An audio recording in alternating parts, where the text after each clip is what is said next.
Ne cherchez pas le bonheur. Le bonheur, c'est comme un orgasme. Si vous y pensez trop, il s'en va. Dans cette vidéo, vous allez découvrir 9 leçons de vie qui vous permettront de la vivre comme il se doit avant de mourir.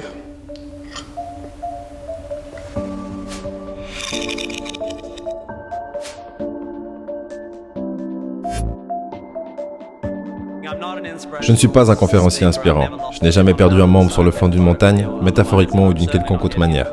Et je ne suis certainement pas ici pour vous donner des conseils de carrière. Parce que je n'ai jamais vraiment eu ce que beaucoup appellent un travail.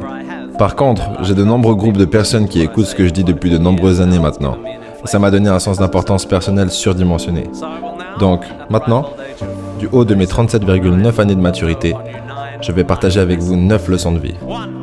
1. Vous n'avez pas besoin d'avoir un rêve. Dans les émissions de talent, les gens parlent toujours de leurs rêves. Bien, s'il y a quelque chose que vous souhaitez vraiment faire et que vous le ressentez dans votre cœur, lancez-vous. Après tout, il va bien falloir faire quelque chose avec votre temps et poursuivre votre rêve. Et s'il est assez grand, il vous prendra la plus grande partie de votre vie pour se réaliser. Donc d'ici ce moment-là, quand vous regarderez dans le gouffre de vos accomplissements dépourvus de signification, vous serez presque mort. Donc tout ça n'aura plus d'importance. Je n'ai jamais vraiment eu ce genre de rêve, donc je préconise un dévouement passionné à la quête d'objectifs à court terme. Soyez micro-ambitieux, arrêtez de regarder en l'air et commencez à travailler sur ce qu'il y a devant vous avec fierté. Vous ne savez jamais où ça peut vous mener. Soyez juste au courant que votre prochaine quête valable apparaîtra sûrement dans votre périphérie. C'est pour ça qu'il faut être prudent avec les rêves à long terme. Si vous regardez trop loin devant vous, vous ne verrez peut-être pas la chose qui brille dans le coin de votre œil. 2. Ne cherchez pas le bonheur. Le bonheur, c'est comme un orgasme. Si vous y pensez trop, il s'en va.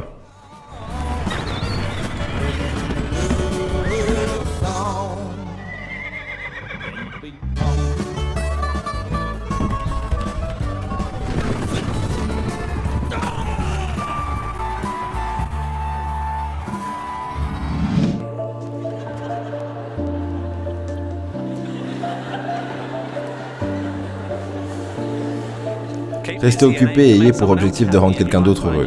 Et vous pourriez en avoir aussi un peu en effet secondaire. L'humain n'a pas évolué pour être constamment satisfait.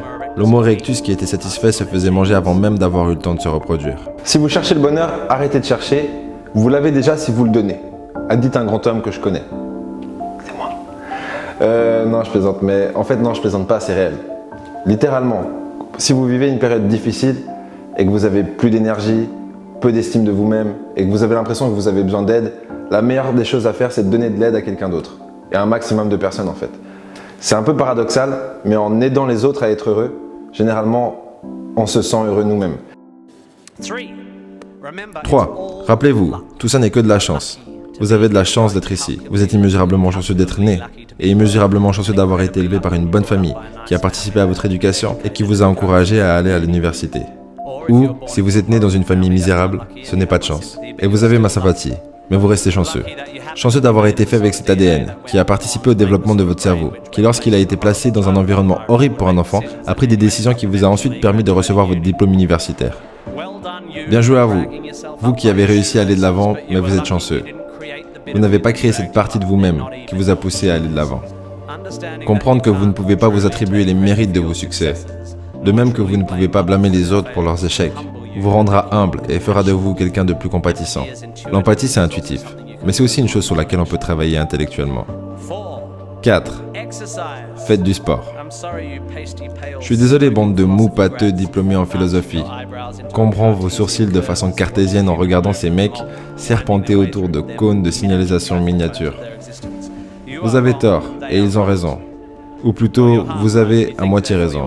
Vous pensez donc vous existez, mais aussi vous courez donc vous dormez. Comme ça, vous n'êtes pas submergé par des angoisses existentielles. Vous ne pouvez pas être Emmanuel Kant, et vous ne voulez pas l'être. Faites du sport, du yoga, de la musculation, de la course à pied ou peu importe. Prenez soin de votre corps, vous en aurez besoin. La plupart d'entre vous allez vivre jusqu'à presque 100 ans. Et même les plus pauvres d'entre vous atteindraient des niveaux de richesse dont aucun humain à travers l'histoire n'aurait pu rêver. Et cette longue et luxueuse vie qui vous attend vous fera déprimer. Mais ne désespérez pas, car il y a une corrélation inversée entre la dépression et le sport. Alors courez mes beaux intellects, courez. 5. Soyez dur avec vos opinions. Une fameuse citation dit que les opinions sont comme des trous de cul, et que tout le monde en a une. Cette phrase est pleine de sagesse. Mais je voudrais ajouter que les opinions sont significativement différentes des trous de cul, car vos opinions devraient être constamment et complètement examinées.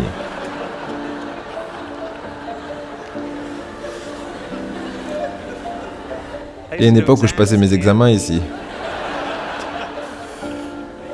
C'est ma revanche. Nous devons penser de manière critique, et pas seulement concernant les idées des autres. Soyez dur avec vos propres croyances. Sortez-les dans la véranda et frappez-les avec une batte de cricket. Soyez intellectuellement rigoureux. Identifiez vos idées toutes faites, vos préjugés, vos privilèges. La plupart des arguments de la société sont maintenus par l'incapacité à reconnaître les nuances. Nous avons tendance à générer de mauvaises dichotomies, en argumentant sur un point, en utilisant deux ensembles d'assumptions totalement différents. Tels deux joueurs de tennis, essayant de gagner un match, en se renvoyant magnifiquement la balle depuis l'extrémité de deux terrains différents.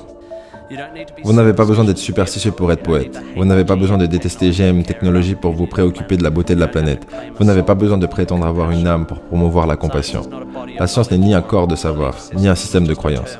C'est juste un terme qui décrit l'acquisition incrémentale de connaissances humaines à travers l'observation. La science est fantastique. Et l'art et la science ont besoin de travailler ensemble pour améliorer la façon dont le savoir est communiqué. Une chose en commun entre le trou de cul d'une personne et son opinion, c'est que dans les deux cas, c'est très dur à analyser. Par exemple, essayez d'analyser votre trou de cul. Voilà, c'est compliqué, à moins que vous soyez très souple. Et c'est pareil pour votre opinion. Pourquoi? Parce qu'en fin de compte, votre opinion fait presque partie intégrante de votre personnalité. Et c'est comme on ne peut pas voir ses yeux avec ses yeux. C'est un peu le même principe en soi.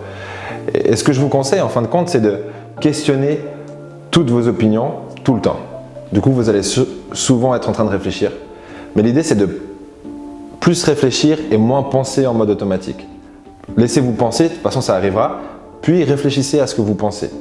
Et posez-vous des questions simples, comme par exemple si vous pensez que tous les riches sont des cons, c'est juste un exemple, demandez-vous, c'est pas un peu erroné de dire ça? Et créez des questionnements par rapport à ce que vous pensez. Déjà, ça vous aidera à évoluer, mais en plus, ça vous rendra imperméable par rapport à l'opinion des autres. 6. Soyez un enseignant. S'il vous plaît, s'il vous plaît, s'il vous plaît. Soyez un enseignant. Les enseignants sont les personnes les plus admirables et importantes au monde. Vous n'êtes pas obligé de le faire pour toujours, mais si vous ne savez pas quoi faire, soyez un enseignant incroyable. Même si vous n'êtes pas un enseignant, soyez un enseignant. Partagez vos idées. Ne prenez pas pour acquis votre éducation. Jouissez de ce que vous avez appris et partagez-le. 7. Définissez-vous par ce que vous aimez. Je me suis retrouvé dans cette situation récemment, quand quelqu'un m'a demandé quel genre de musique j'écoutais. J'ai répondu, eh bien, je n'écoute pas la radio, parce que les paroles de ces chansons pop m'agacent. Si quelqu'un me demande quel genre de nourriture j'aime, je réponds que je pense que l'huile de truffe est surutilisée, mais surtout que c'est un fake. Et je vois ça sans arrêt sur internet, avec ces gens qui ont pour idée de faire partie d'une sous-culture pour détester Coldplay, ou le football, ou les féministes, ou le parti libéral. Nous avons tendance à nous définir en opposition aux choses. En tant que comédien, c'est comme ça que je gagne ma vie. Mais essayez également d'exprimer votre passion pour les choses que vous aimez. Soyez démonstratif et généreux dans les louanges que vous adressez à ceux que vous admirez. Envoyez des cartes de remerciement et donnez des standing ovations. Soyez pour des choses, pas seulement contre des choses.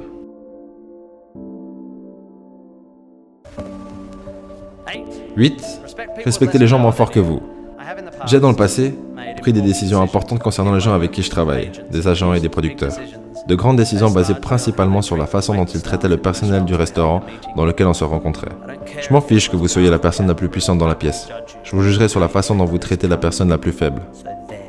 Prenez ça. 9. Finalement, ne vous précipitez pas. Vous n'avez pas besoin de déjà savoir ce que vous allez faire pour le reste de votre vie. Je ne vous dis pas de ne rien faire et de fumer des gens toute la journée, mais juste de ne pas paniquer. Vous serez bientôt mort. La vie vous semblera parfois longue et dure. Et mon Dieu, qu'est-ce que c'est fatigant. Et vous serez parfois heureux et d'autres fois triste. Et puis vous serez vieux, et finalement vous serez mort. Il n'y a qu'une seule chose sensée à faire avec votre existence. C'est de la remplir.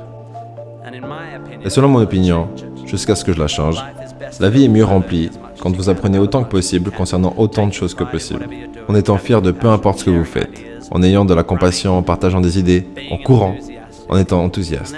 Et puis il y a l'amour, et les voyages, et le vin, et le sexe, et l'art, et les enfants, et les donations, et encore la grimpe en montagne. Mais tout ça, vous le connaissez déjà. C'est une chose incroyablement excitante, cette vie sans signification qui est la vôtre. Quelle a été votre règle préférée parmi ces 9 règles? Laissez un commentaire juste en dessous pour nous le faire savoir. Sinon, pour ceux qui veulent le livre Motivation, Kit de survie, le confort, votre vie en dépend, ça se trouve dans la description. Vous êtes plus de 10 000 à l'avoir lu. Vous êtes hyper content d'après les retours qu'on reçoit. Du coup, on est hyper content également. Sinon, je vous dis à la prochaine vidéo. Et au revoir. Ma cinquième et dernière règle est, ne vous contentez pas de prendre.